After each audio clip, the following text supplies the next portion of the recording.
80 of the Ray Bunch. You know, I open up each show saying it's going to be very, very special, so I'm not going to do that today because you're going to see for yourself. We've got Brooke. Brooke Ballard is here, and we're going to be talking about content curation.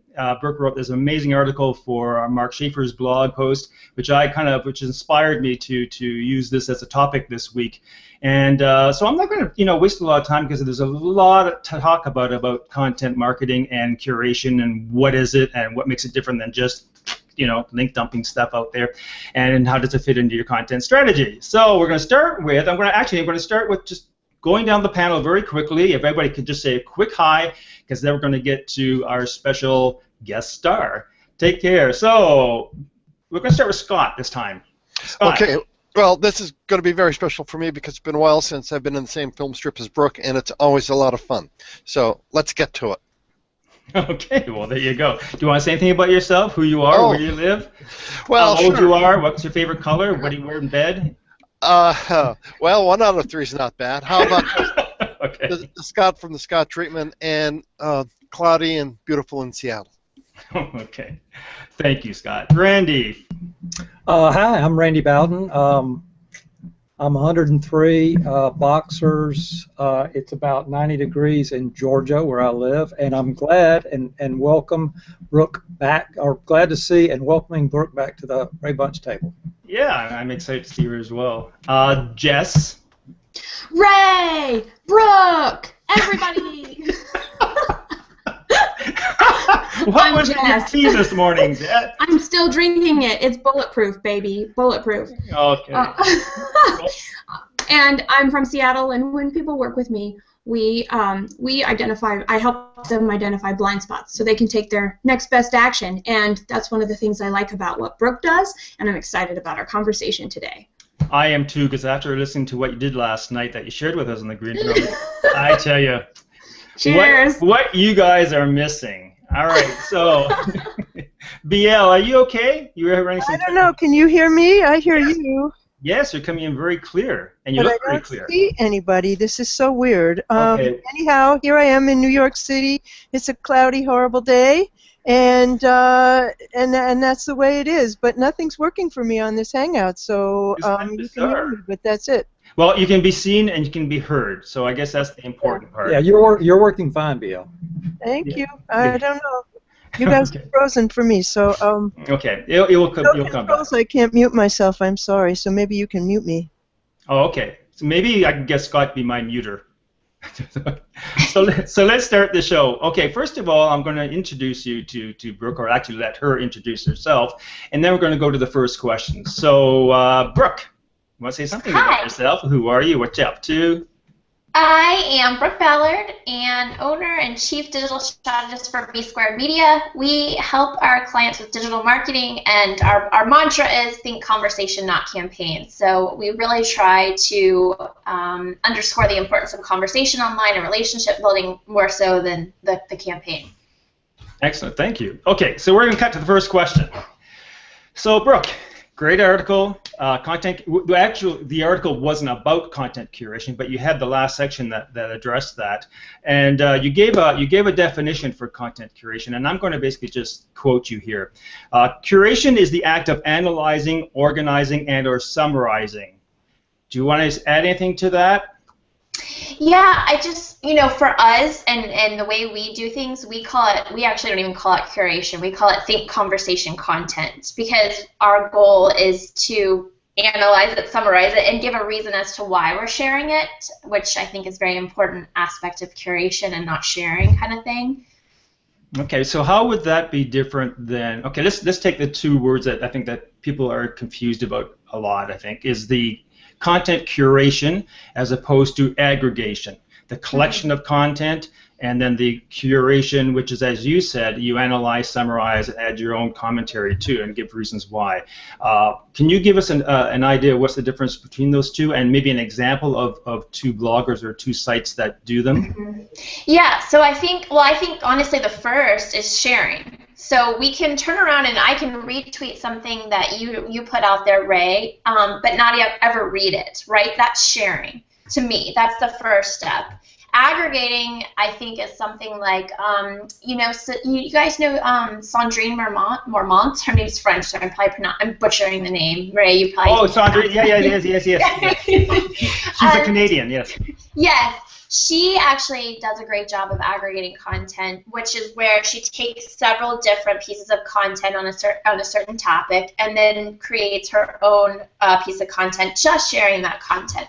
And then for me, curation involves kind of taking it even a step further. So you're sharing a piece of content and you're giving your own context to that piece of content. So I think context is the key word. You're saying why this is important to your audience, because obviously my audience is different than yours and so on and so forth. So I need to let my audience know why this piece of content was chosen for them, if it's not my original piece of content. Right. I'm going before I throw this to the panel, because I just want to make sure I understood correctly, because you had said sharing was a thing, and sharing what is are you sharing curated content, or are you sharing aggregated content? Because for me, the content, whether it's aggregated or curated, is kind of the resource. That's the thing, the product. The sharing is the currency, as we talked about last week when we talked about sharing. Sharing is the thing you do to distribute it. So I just want to make clear, though that's different, right, than the content or the curation. Because you're saying sharing my tweet would be sharing, but is that just like sharing the tweet because it's me, because you said you didn't read it, so you can't really curate that if you haven't read it. Right. So I think there's a huge difference between sharing, curation, and aggregation, because a lot of people think that sharing is curating something. They think that they're saying, oh, Ray is awesome, and so I'm going to share this tweet or post or whatever that he put out. But in my mind, sharing is much different than curating, and curating is taking it a step further and sharing that with purpose or intent or context. Does that make sense? Somebody want to jump in?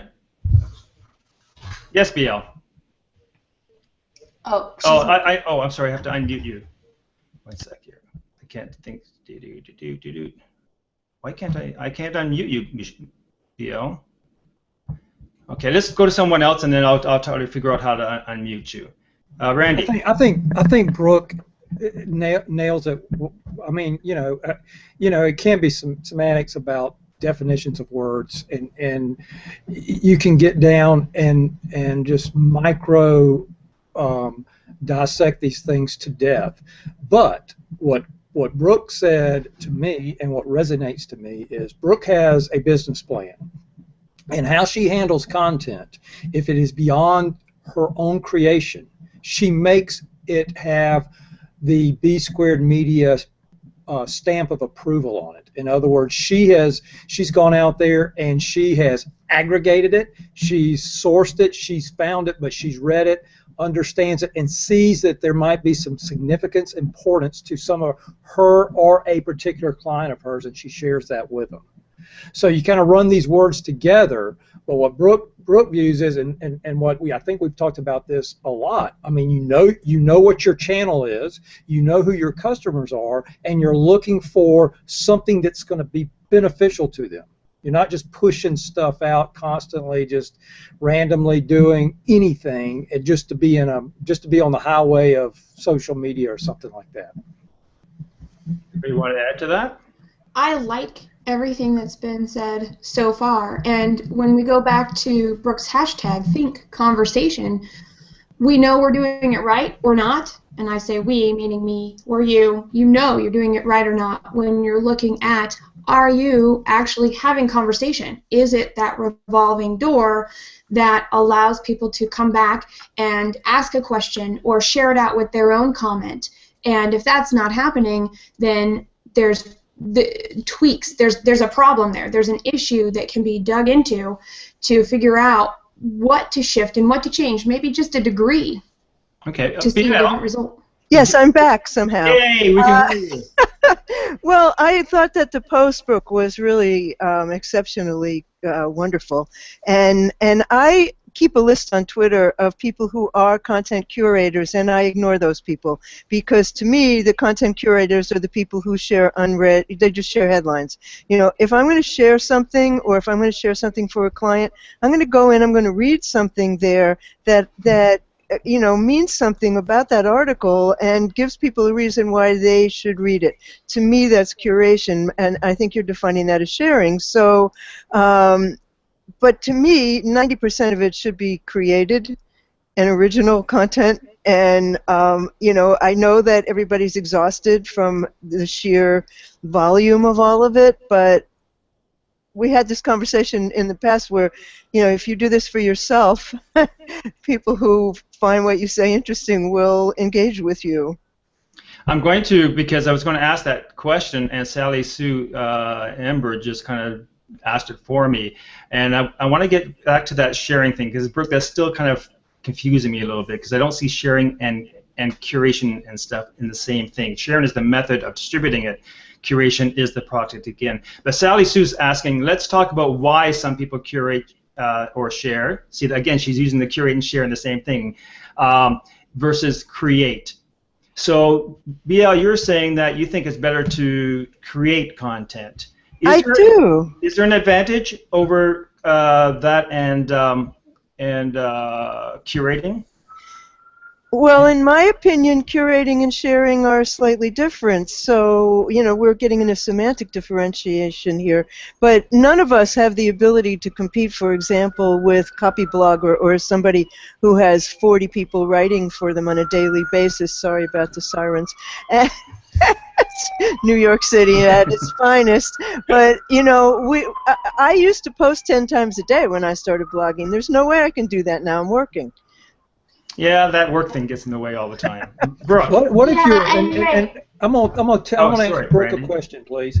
Okay. What if you're a handyman or a woodworker, or let's say you're a cook, and you have a blog and you share content out there, but you're constantly sending out, Brooke's recipes and Ray's recipes, or Scott's technique of shaping a wood post or something like that by other people. How would you see that as? I mean, when you're if it was only the techniques of Brooke as a cook and only her own recipes versus here's Brooke and here's her special recipes, plus she's also saying, hey, I just ate the greatest pecan pie that Randy shared with me. How do you see that, Brooke? Yeah, so first of all, I do think sharing and curation are totally different. My point about sharing is, if you look at the stats, most people share and they haven't curated, they haven't read, they haven't figured out if that fits with their audience or used any sort of audience development tactics to figure out if that piece of content fits. So I do think sharing and curation are different. Curation to me means taking it to the next level, reading the post first and foremost and figuring out if it fits for your audience. And then for me personally in our brand, it's adding that think conversation piece. So sharing that recipe to my audience and telling them why I'm sharing this piece of content. This is great advice. This is the best recipe for brownies I've ever seen. And then also maybe tagging the person that wrote the piece, because at that point conversation can get started, right? It's a two-way piece. Plus you're citing your source and blah, blah, blah. But I think you can share other people's content and have it lead somewhere. See, a lot of people say if you share other people's content, and Ray, I think this is what you're getting at, so tell me if I'm wrong, that you're not showing that you're a thought leader, that you're only promoting their smarts or their brand, and that's not true, because the whole reason I got to write for Mark's blog and that I'm working with Mark in the partnerships that we're working on now is because I carefully curated his content for my audience, but added my own point of view along with it. It started a conversation with Mark, and then that led to business. So I think doing it smartly, which isn't just sharing, is very important to distinguish your brand from others. So, excellent point. Yes, Scott. Is it possible then, Brooke, to be able to curate without having some sort of value added that's your own? In my opinion, and again, this is all semantics, I don't see curation as not adding your own piece. And I know there's going to be an argument there, but for me, curation means the why. Why am I curating this piece? Without that very important why, to me, it's just sharing. So one of the questions I wanted to ask, another one is, in order to be a successful or a good curator, do you have to be a subject expert in that matter, or is curation the sort of skill that you can go out and you can gather all sorts of material and you just recognize how that it's separating the wheat from the chaff, the noise from the signal, and you can curate something even if you're not a subject expert in that area? That's a really good question. I think there's plenty of people who could probably fake it till they make it. But I feel like audience development plays such a huge part of curation, and so many people are missing that audience development step that I think you could expertly say, oh, this is a great piece because this is really just an opinion, and you could sound very smart, but if you're not really developing your audience, which is a skill that you have to do curation right, I think it's probably just going to fall on deaf ears anyhow. Okay, I'm going to go to Sally's point. She may be delusional, and that's Sally saying this. I did not say this. But I believe my followers follow me partly because I find good stuff and share it on a particular topics that they learn to rely on me to share about, because I don't subscribe to read, receive, post, they don't. I think the point I think is very important is that I think there's a real value in curation, especially given content shock, as it were, because people need someone to help them, and if you know who your audience is, you can help find post and content for them. So I think that provides a very valuable service if it comes through your lens and not just, again, just sharing more junk, which is going to add to the content shock. I agree with Christine Bowen's comment up, Ray. I think that dovetails into what you're exactly saying. Okay, let me. I'll bring that up. It's too long, so I won't probably see it all. But okay, so Christine, anybody want to read this? She says, I believe a good balance of content curation, whoops, it went away, of content curation versus creation works. Curation shows the point of view of both the source and the curator, also connects audience to your sources. Creation shares the point of view of the creator.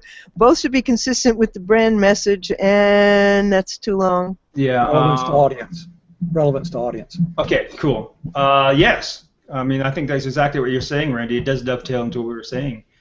Brooke?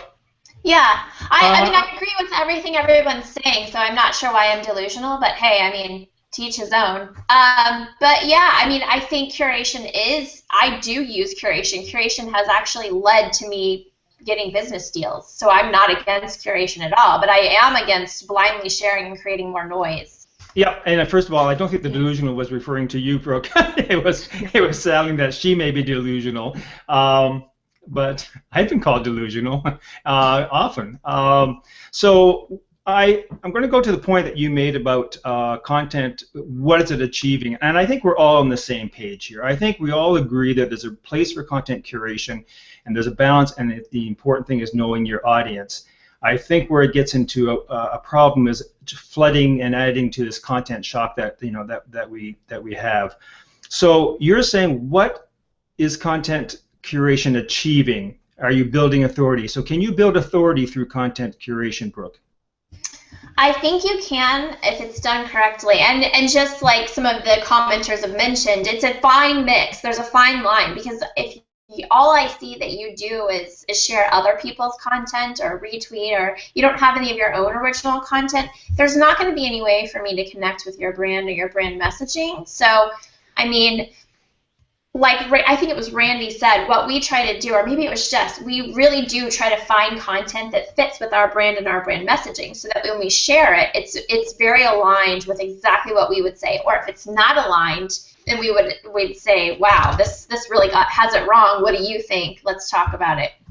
I think there's also a difference, Ray, in positioning yourself as an authority, or positioning yourself as someone who is a distributor. I mean, there's a place for that. I mean, I would say that a person, say Guy Kawasaki, who built an authority brand, but he became a distributor of content, messages, or whatever. Anybody that follows him knows that he morphed into something different, and he believes in that. It works for Guy, but then again, you got to back up. Guy built a powerful brand before that occurred, so it's a little bit harder to do, and you got to keep your audience in relevance and scale to what you're trying to achieve. I mean, I think BL said 90% creation, 10% sharing, or you know, sourcing or curating or whatever you want to use the term at. I don't know what Brooke's balance is, but we all have different ideas about that. And what you place on the value of your creative efforts. And I think if you've built some kind of audience, and I think that's what was shared with Sally, if you've built some kind of audience and they see you as, you know, somebody that's always out there looking, you understand what I'm looking for and you're bringing that to me, then there's a value there. But there is, for example, Seth Godin is, you know, he's certainly built an audience with all of his books and everything. He posts every single day. I don't read him every single day. There are several people who post on their blog every single day, and I get an email from them every single day, and it's become noise. And it's rare that I look at it. There's such a thing as posting too much. And, you know, what I'm trying to do at this point is when somebody posts something that I think is interesting, I'm trying to engage directly with them about it. And if other people want to join that conversation, that's great. But rather than just reposting, I'm just trying to get involved in it, because it has certainly changed. The way that social media works these days has most definitely changed. And I think that anybody who's just retweeting and just putting out other people's content is missing the boat. I don't think they're understanding the evolution of social media. Well, I think social media now is more about the media. You know, we're this thing about being publishers, and we're forgetting the social part. Like you said, you'd like to interact directly with the person posting the article that you're interested in. Very few people take the time to do that. And I was going to ask, I can ask Brooke again, is the importance of connecting with someone who's distributing content. I mean, when you see a post in your stream, and if you're on Twitter, Brooke, I mean, we follow each other, and I see all the stuff that goes by. What is it that captures your attention? Is there any particular thing? Is it the headline? Or is it the person because you know that person? Is there something that sort of goes, oh, okay, you'll notice this person as it flows by? Mm-hmm. I think first and foremost, it's the person, because if I trust someone, like Ray, if I were to see your content, or Randy, or most of the people on this chat, I've had some sort of relationship with. So if I were to see your content come through my stream, I'm more likely to click, even if the headline maybe sucked. No offense to you guys, but if it, you know, I might click because I trust you. I know you. We have a relationship. I'm going to click through and take a gander. If I don't know the person, that second level for me is definitely the headline. So does it speak to me enough to want to find out more? And then I'll click through and start to read. Something that Randy said, which he says a bunch of brilliant stuff, but this one was like a supernova, and it was around the concept of having a superpower. Creating content is a type of superpower, and curating and finding the exact content your audience wants is a different kind of superpower. And it's really hard to build both of those at the same time. So if you tend towards one, I would say do that one and do it really well, and just be aware of what else could come as part of your, you know, when do you need a sidekick, and how do you bring in that particular skill to add to what you got? I think one thing that you need to make sure that you're doing, and we've talked, and this goes back to the Ray's little, you know, itch about social media changing, and it has to do with personality. Your personality, in other words, your brand has a personality, be it B Square Media, Ray Hiltz, Randy Ballard, whatever. Your brand has a personality, and sometimes let your personality be beyond the brand. In other words, let your personal be part of the brand. And I'll just share this with you. A major news reporter on national news who uses Twitter, right? You use Twitter, and they're sharing things and all that. Tweets out a comical tweet about something that's occurring, that he's right there seeing it. And it had to do with a cocktail. And I replied back in that, you know, hey, what are you having? And they immediately answered me back. Now, this is, I mean, I'm not saying that I had any kind of influence or any kind of status, but that was the personal coming out from that person, you know, watching the feed and being active and carrying on a conversation when they didn't have to. You know, Randy, in all likelihood, that person was using some really good social media monitoring relationship software. Sitting on an Bingo. airplane? Sitting on an airplane with an iPhone in their hand? It's possible. Probably It's so. possible. Okay, But- Scott, go ahead. Well, if we need to sum up the entire show, maybe the one thing that keeps on coming to me is that it's all about relationship building, and it's that personal touch which is the tiebreaker. Because in addition to all of the stuff that's out there that's terrible, there's a lot of wonderful stuff. So why pick someone over another? It's because of that relationship building, just exactly like Randy was just saying. Okay, I'm going to go to, because we're going to get to the takeout soon, but Christine has a good question, and I'm going to throw this to Brooke, because actually, Brooke, you answered this question in your article. Can you please provide your personal your point of view on the difference between content curation versus content marketing? Go ahead, Brooke. Well, content marketing is a strategy, and content curation is a tactic. So it's one of the many tools you can use for your content marketing strategy. And somebody was saying earlier, you know, there's a mix, and everybody has their own mix. I want to say, you know, on average, our mix is 50% original, 50% curated in a day. Overall, it probably fluctuates a little bit here and there, but we try to share more original things. And if it's not original, obviously, then we try to add that POV or that perspective to tell our audience why we're sharing this for them, or start a conversation with the person who wrote it, or whatever it may be. Okay. Before we go to the takeout, can I ask what tip would you give to people to be good content curators? Oh gosh, I think the biggest tip is because of things like content shock and all the noise that we're experiencing, is to really use customization and personalization, put those in the forefront of your mind when you're curating a piece of content. And what that means is, how can you customize and or personalize that particular piece of content for your specific audience? And if you can keep doing that with curation, I think you'll do a good job. Great. Thank you. That's excellent. Anybody else?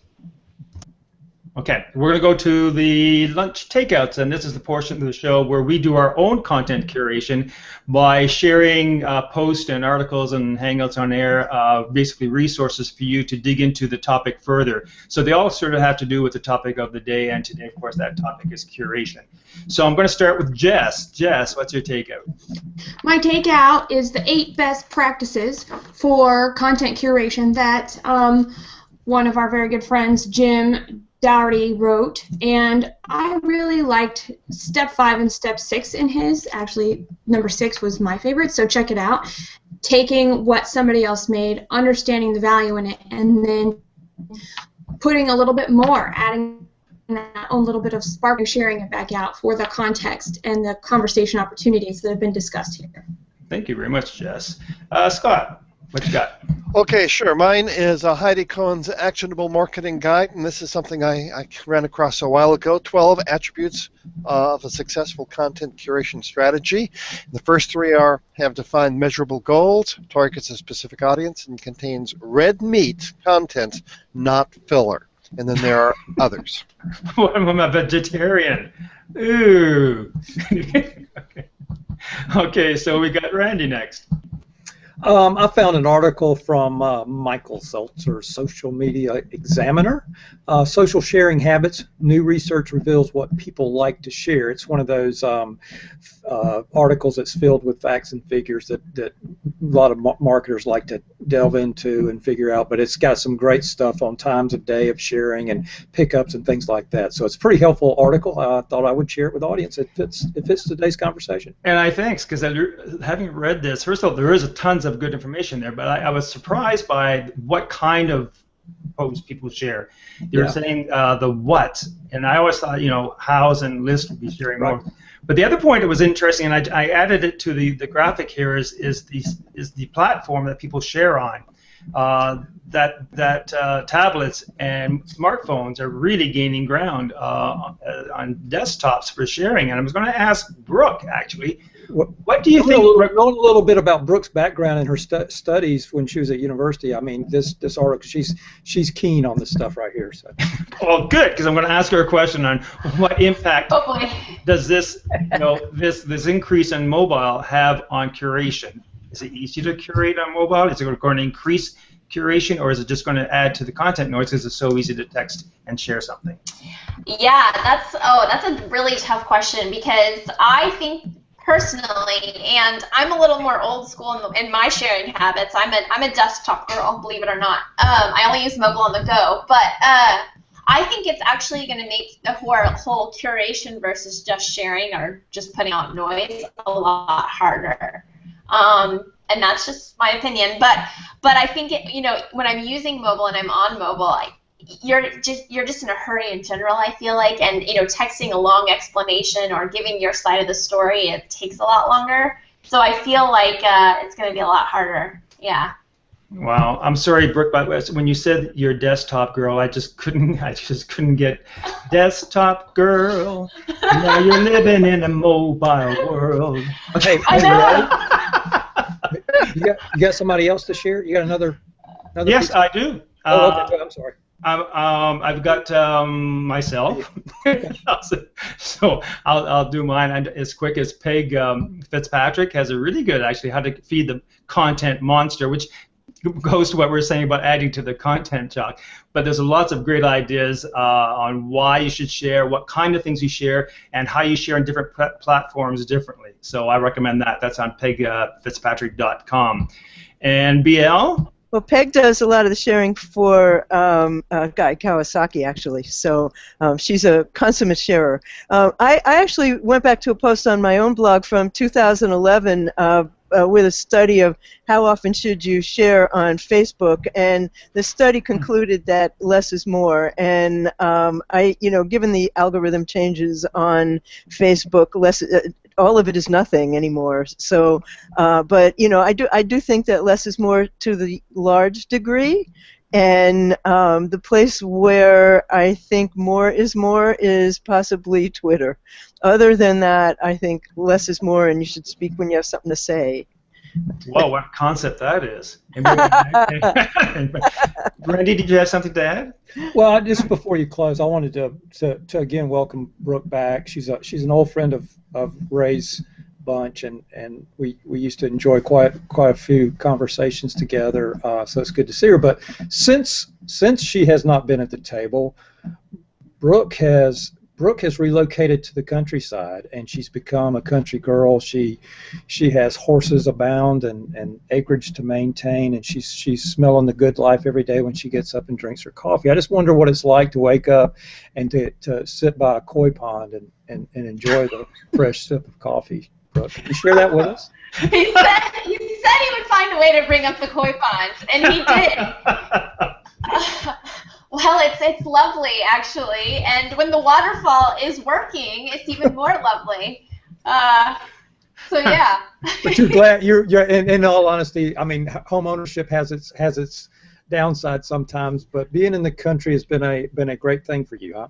Oh my gosh. I know nothing against New York City, BL, because I did love the experience, but I'm so much happier out here. It's like literally life-changing, and it's been wonderful for my health. Do you have good Wi-Fi there?